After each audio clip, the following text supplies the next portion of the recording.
सांगली, मिरज आणि कुपवाड महानगरपालिकेतल्या सर्व प्रमुख पदाधिकारी, आजी माजी पदाधिकारी आणि उमेदवारांची बैठक झाली आणि बैठकीमध्ये आम्ही एकमतानं ठरवलं की आपल्या मुख्य नेते आणि लाडके उपमुख्यमंत्री शिंदे साहेबांचा चेहरा हा महाराष्ट्रातल्या जनतेचा लाडका चेहरा आहे आणि त्यामुळं आणि शिंदे साहेबांनी जे केलेलं काम आहे महाराष्ट्रामध्ये त्या कामाला बघून अगदी ग्रामीण भागातल्या जनतेने सुद्धा या ठिकाणी शिंदे साहेबांच्यावर विश्वास ठेवलेला आहे. आपल्या गेल्या नगरपालिकेच्या निवडणुकीच्या वेळेला दिसून आलं.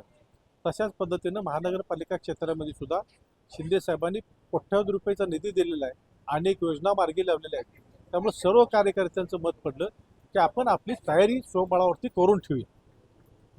त्यामुळं आम्ही आमच्या सगळ्या मंडळींनी एकमतानं निर्णय घेतला आहे की आपण आपली स्वबळावरती तयारी करून ठेवायची.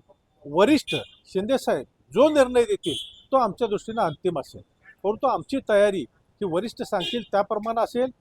युती म्हणलं युती, आघाडी म्हणलं आघाडी, स्वबळ म्हणलं तर स्वबळ, परंतु आमची तयारी पूर्ण झालेली आहे. कार्यकर्ते फार उत्साहित आहेत. कार्यकर्ते म्हणतात की लवकर निर्णय घ्या. त्यामुळे कार्यकर्त्यांच्या आग्रहासाठी आम्ही आमची तयारी चालू ठेवली. त्यामुळं शिंदे साहेबांचा चेहरा हा सर्वसामान्य जनतेचा चेहरा म्हणून लोकांच्या समोर, लोकांना लोकप्रिय चेहरा हा आपल्या घरातला माणूस असल्यासारखं लोकांना वाटते, आपला माणूस असल्यासारखं वाटतं. आणि आता या ठिकाणी आपण बघितलं की झालेल्या नगरपालिकेच्या निवडणुकीमध्ये सुद्धा फार मोठं यश शिवसेनेला मिळाले. 2 नगराध्यक्ष आणि अनेक नगरसेवक त्या ठिकाणी निवडून आले. आणि या महानगरपालिका क्षेत्रामध्ये सुद्धा नगरविकास मंत्री असल्यामुळं शिंदे साहेबांनी खूप मोठा निधी या विकासासाठी दिलेला आहे. कुपवाडची ड्रेनेज योजना असू दे किंवा आणखी बाकीच्या योजना असू देत, कोट्यावधी रुपयाचा निधी हा या नगरपालिकेच्या विकासासाठी दिलेला आहे.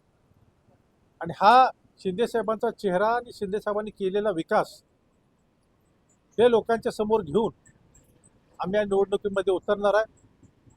आता आम्ही शिवसेनेच्या सगळ्या प्रमुख लोकांची बैठक घेतली, कार्यकर्त्यांची बैठक घेतली, उमेदवारांची बैठक घेतली आणि आत्ता आम्ही स्वबळाच्या दृष्टीने सगळी तयारी करतोय. उमेदवारी अर्ज भरण्याची, स्वबळावरती निवडणूक कशी करता येईल या दृष्टीने आमची तयारी चालू झाली. शिवसेनेचे आमचे मुख्य नेते शिंदे साहेबांचा आदेश हा आमच्यासाठी अंतिम आहे, परंतु आजच्या घडीला जे काही त्यांच्याकडून आदेश येईल तो 100% अंमलात आणला जाईल. परंतु आज उमेदवारांचा एवढा प्रचंड आमच्याकडं ओघ आहे, चांगले चांगले उमेदवार आहेत. त्यामुळं आम्ही आज अर्ज भरून आम्ही आज तयारी निवडणुकीची चालू केली आहेत. आत्तापर्यंत 15 अर्ज भरलेत, उरलेले बाकीचे अर्ज पुढल्या 2 दिवसामध्ये भरतो.